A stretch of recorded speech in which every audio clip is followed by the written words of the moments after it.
So we're in need of a couple more signings, particularly in the winger position, to replace that absolute muppet that left to go to Tottenham. Seeing the way he celebrated, well, probably for you yesterday, but tonight against Charlton, get a grip of yourself, mate. Although saying that, you just know, especially the way he scored as well, and the celebration, and the fact he's playing for Tottenham, we're crap against them. Something's just going to happen with him when we play them, isn't it?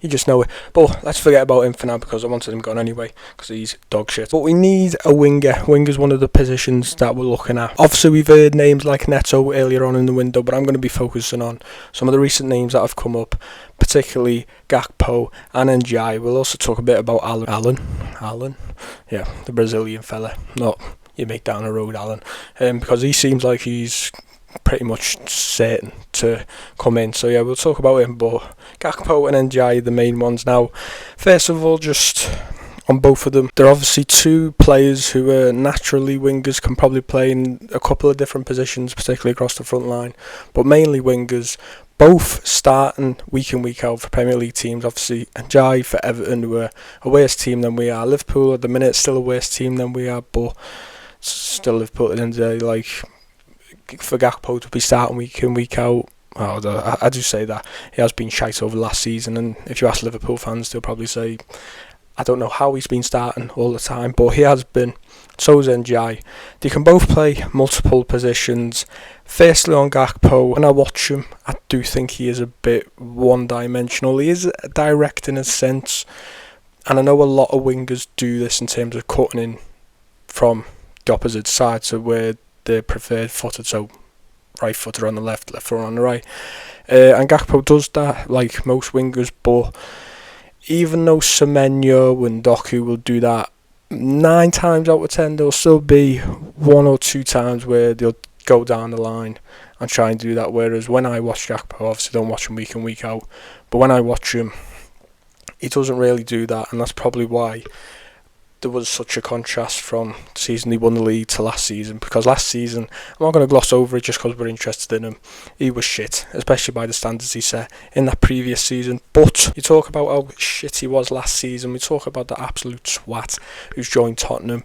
He scored 2 league goals in 2 years. He scored 7 goals overall, with one of them being in the Club World Cup. Gakpo in the league alone last season, despite having a shit season, still got 7 goals and 5 assists. So that is actually probably better than most Doku seasons, and Doku is someone who you would consider, although he's injured, to be the main starter for us. So it tells you the level of Gakpo, and this is someone that we're bringing in to be a backup. So I don't really know what people are expecting. Even with Ndiaye, you could say he plays for a worse club. Why are we buying from these teams? Well, 1, there isn't that sort of quality out there now, and 2, realistically, what better are you going to get? People say Barcola and stuff, but it's like, so what? And Semenyo and Doku, one of them goes to the bench. Like, come on, like, just stupid. We only just bought Semenyo a couple of months ago, and he hasn't done anywhere near enough wrong to say that he should be sitting on the bench. Like, come on, let's not do that. Gakpo's had a good season as well, like I said, when Liverpool won the league. Not only was he just part of that team, and he was just lucky to be there, but he actually had a very good season that season, individually. And like I said, both him and Ndiaye can play a multitude of positions. Ndiaye's a bit different, but Gakpo can play on the left and he can play up front. I was talking about signings that we need. We do need a winger and we do need a striker, and maybe getting someone who can do that hybrid role is the best way to go about it. I've seen it with the likes of Alvarez before. The backup, know they're not going to get in over Haaland in terms of starting, regardless of how good they're playing, and Alvarez was good for us. So they go, okay, well, I'm clearly good enough to start at some other big club.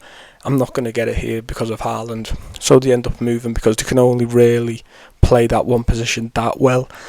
Whereas Gakpo, okay, you can say he plays one position better than the other, but he can play across both, which means that he's going to get more game time than the likes of an Alvarez would. Obviously, he still has to play well, but even if he plays really well for us, if he comes in, it leaves less chance that he's going to be like, oh yeah, by the way, I'm playing really good, I can't be sitting on the bench all the time, I'm going to piss off. A lot of people will hate the signing, and I'll be honest, when I initially heard the name Gakpo, I'm like, look, I've stuck well, at least I think, as one of the more positive people with all these outgoings. Everyone's going, why are we selling everyone? We need people. Why are we selling everyone? Whatever. But I think I kind of understood that there's a reason that we're selling these, because these are players that aren't starting, and surely you have players lined up. Clearly you've got players lined up. So then I hear Gakpo's name and I'm like, Gakpo, come on, he's shit. Because immediately my mind went to, he's coming in to start, whereas realistically that's not going to be the case. He's going to come in and be a backup. Obviously initially he might start because Doku's out, and he will be the most experienced winger should he come in. Even with that, he'll get quite a bit of game time because Doku has quite a bad injury record. There might be another time in the season where he's out. I don't actually know how long specifically he's out for. They told us several weeks. That could mean anything. And even when he comes back, he's going to be staggered into minutes, even though Doku for me would still be the main winger. But you know, it does put good contention in there. And listen, at the end of the day, as much as I think, same with NGI as well, I don't think we should be buying these with the intention for them to start. But if they come in and they do really well, then it's not just a case of for me where it's like, oh yeah, Doku, you're just defo back in. Like, Doku had a very good season last season, but we've seen the levels Gakpo can get to. If he gets back to those levels, then I'm not saying there can't be a conversation there, but right now I don't think we should be intending for either of these to be a starter. Then we move on to NGI, a different type of player. Like I said, Gakpo's a bit more one-dimensional. He's probably more of a guarantee on the output side of things. Like I said, even in a poor season, he's still got 12J in the league alone. Whereas NGI is a bit more of a techie baller. However, one, that is more exciting for him to watch, and two, for him to watch, I mean for us to watch him, and two, you also get that type of direct winger more with him than you do with Gakpo. No, I said Gakpo's technically that because he likes running at people, but he only ever really runs one way. Whereas Njai will switch it up. He's a bit more skillful. He's a bit more, it'll be more exciting to watch, basically, kind of like what Doku was in the early seasons of it. But he still was last season, but he didn't really have the goals in that in his first couple of seasons. You'd hope Ndai has more goals in his game than Doku had in his first season, should he come. But yeah, you can see that him being that type of player where it's like you can get off your seat and you can be enjoyed by him even if he doesn't get a goal or assist. That's the type of winger he is. Njai can play off both the left and off the right now. When I was seeing stuff from Everton fans last season, obviously Grealish was playing off the left from the start and Njai was playing off the right. A lot of Everton fans were saying, actually, you should be playing Njai off the right. I think that was particularly the thing when Grealish got injured. And that's a kind of similar thing that Semenyo has, but ultimately he can play both sides. And although he is doing it for Everton, so that's probably more the reason why maybe Maresca wouldn't want this, Njai can do the defensive bit. He's not someone that shies out of tracking back and doing that sort of thing. And when I watch him, he actually makes a fair few tackles.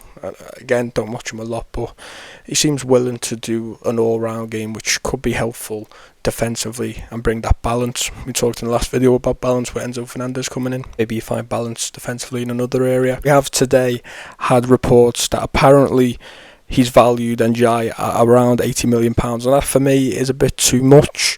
I'd be looking at trying to get 60, maybe get Grealish off to them, even though I know he's kind of maybe looking like he's going Sunderland, but I'd use that if it helps you get the price down of Njai. Whereas Gakpo's only really interest, I know I've talked a lot on Gakpo as well, but the Njai one, at least in the recent couple of hours of today, seems to be a bit more stronger. He is more of a gamble in the sense that although you'd let him off a bit because obviously he's playing for Everton, there's a lot more.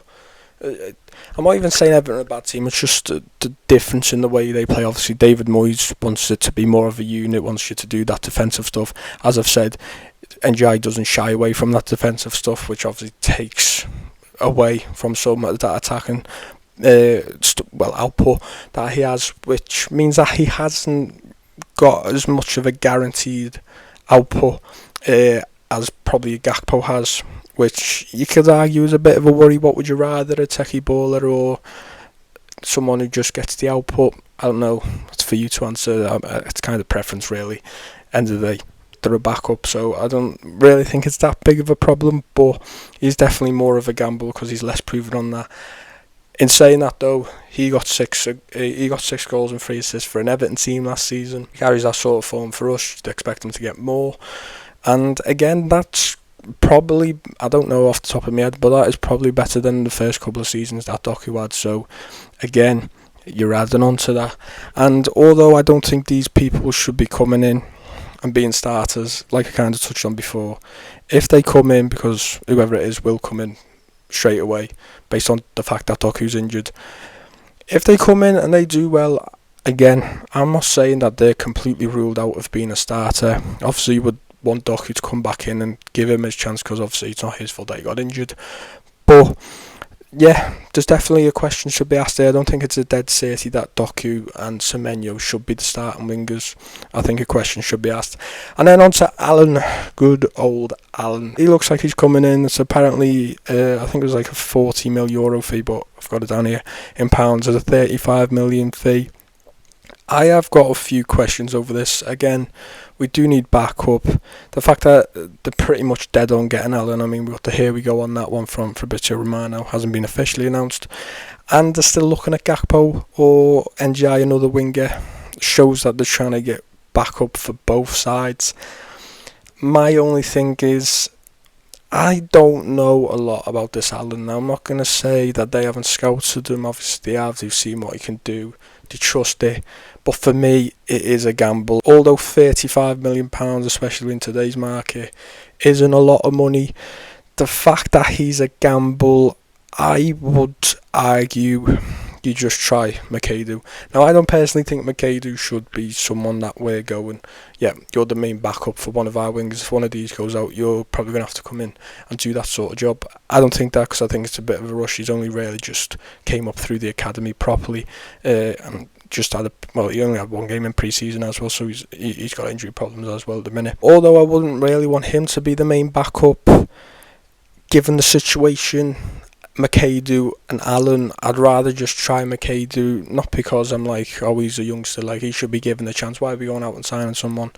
It's just that the fact you're going out to try and sign someone who, first of all, is older than McAdoo, and second of all, is still as much of a gamble, at least in my opinion, as McAdoo is, then you might as well save yourself the £40 million. And I know £40 million isn't a lot of money, but I mean, this Enzo Fernandez deal is taking a hell of a lot of a time, and apparently we're looking at putting 120 mil down. Chelsea probably going to want more. You know, it's getting to a point where if Enzo Maresca only wants him, you're just going to have to put the money down that he wants. 40 mil from this could just do that.